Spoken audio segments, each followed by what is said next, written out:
Hello everybody, welcome back to my channel. Today I'm going to be sharing with you how I make these authentic Mexican pork tamales.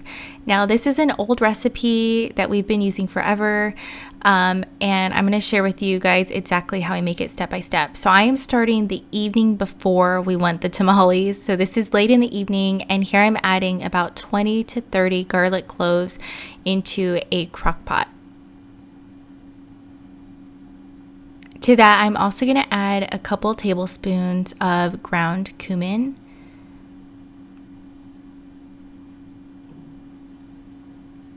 And for the meat that we are using, I'm going to be using some Boston butt roast pork. So they were out of the boneless ones, so I had to like chop around a giant bone here. But this is about 8 or so pounds of the Boston butt pork that I'm just chopping into like manageable pieces and throwing into the crock pot.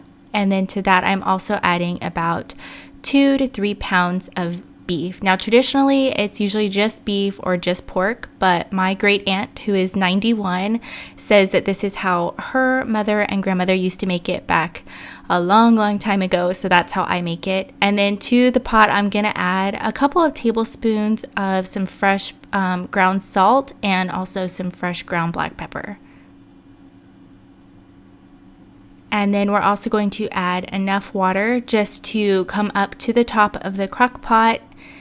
And then we are just going to put the lid on it and set it to low and let it cook for about 8 to 10 hours overnight. Now you can also set this in the morning, but like I said, we just choose to do this overnight. And here's what it looks like in the morning, and the whole house smelled just delicious all night. So this is the meat, and we are going to now get started on the chili paste. So what I'm going to use is 5 guajillo chilies. These are dried chili peppers, and I'm going to add those to a pot with about 10 ancho chilies as well. Now, if you like yours more spicy, you can add maybe some habanero or ghost chili peppers or any other kinds of chilies that you like. This is just like a traditional base that we use.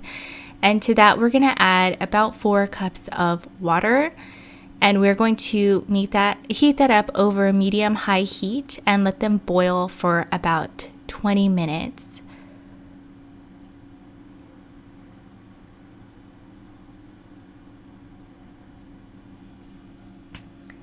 Now, once they've been boiling for about 20 minutes and they're soft and tender, I'm going to start pulling out the stems from the chilies, and I'm just going to place those on the side and throw those away. Now we're going to remove all of the chilies from the pot without the liquid, so I'm just moving them into this big old cup here for now. And then we're going to measure how much liquid was left in the pot. And I think it was like about 2.5 cups. And then we're going to add enough filtered water to that water to get up to at least 3 cups of liquid. And then in my giant blender, we are going to add all of the liquid and all of the chili peppers together.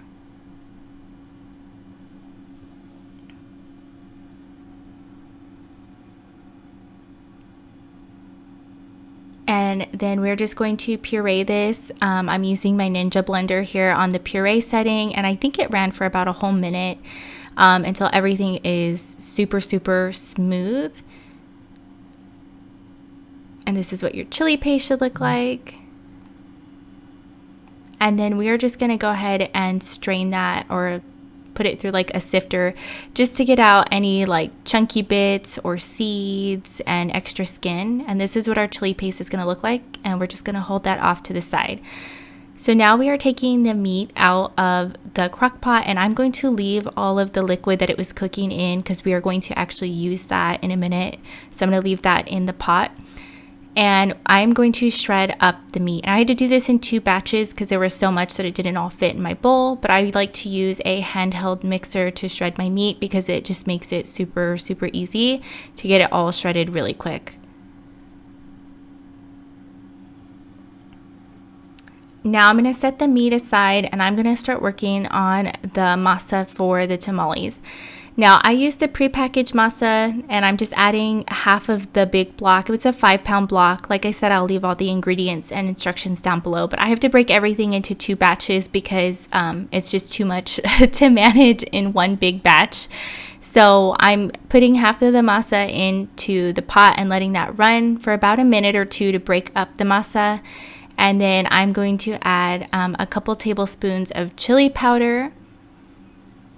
And I'm also going to add about a tablespoon or so of some baking powder as well. And a couple of tablespoons of sea salt.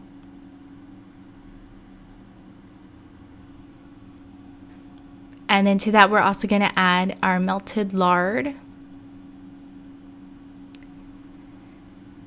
And half a cup of the cooking liquid from the meat. So that's one of the reasons why we're keeping it. And then we're also going to add in some of the chili paste that we made a minute ago. And we're just going to mix that in the mixer and making sure to scrape down the bowl to get everything well incorporated. And we're just making sure that it gets nice and mixed together. And this is what it should look like when it's done being mixed together. And then we do a float test to make sure we have enough lard in there, just to make sure if your masa floats on top of the water, it's good to go. So now we're going to add, for our meat, we're going to add our chili paste to the meat, to the shredded meat, along with, again, some of the cooking liquid from the stock pot. And I'm just going to mix that all together again with my mixer. And like I said, I had to break this up into 2 batches because there was just so much meat.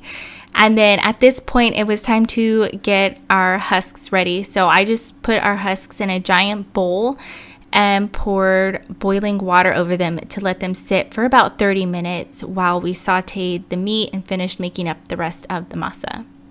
So this is the meat here with the chili paste and the cooking liquid in it, and we're just sauteing it.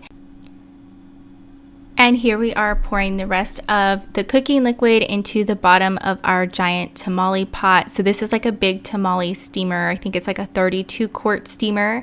And I am straining it to get all the little extra like chunky bits out. And then the liquid has to stay below that line at the bottom that I showed you there where you put the steamer insert in. And so here we are making up the tamales. So what you want to do is spread your masa. I got this new masa spreader and I actually ended up really disliking it. So you'll see how I finished up the rest of the tamales in a minute. But basically you just spread a thin layer of masa and then fill the tamale with meat. And then you roll it around. You roll the whole husk around the meat and the masa and fold up the bottom side to make your little tamale. So I ended up ditching that tamale spreader. That was the first time I tried using it, and I just was not a fan. So I ditched it and decided to use a spoon, the back of a spoon, because that's how we've always done it. And it seemed to have worked really well.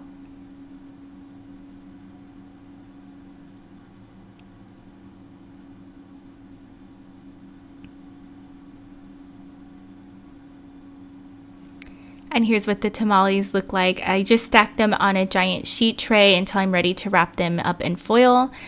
And then here I switched to using this like teeny tiny little spatula my husband had found in one of our drawers. And he said, why don't you give this a try? And it actually ended up working really well. So that's probably what I'll just use from now on when I make tamales. So again, you just spread a thin layer, you add your meat, and you roll it up on itself. And that's just, it makes a lot of tamales. This made, I think, about 11 and a half dozen. And here I am just adding 12 tamales in some foil. And I just kind of wrap the foil over itself and fold in the tops and the bottoms. And I go ahead and place them in the steamer insert. And I steam these over like low medium heat steam for about an hour. And then when you pull some out, so this was like the first batch that had just gotten out, and then I started making on more tamales. Like I said, this made about 11 and a half dozen, so it was quite a bit.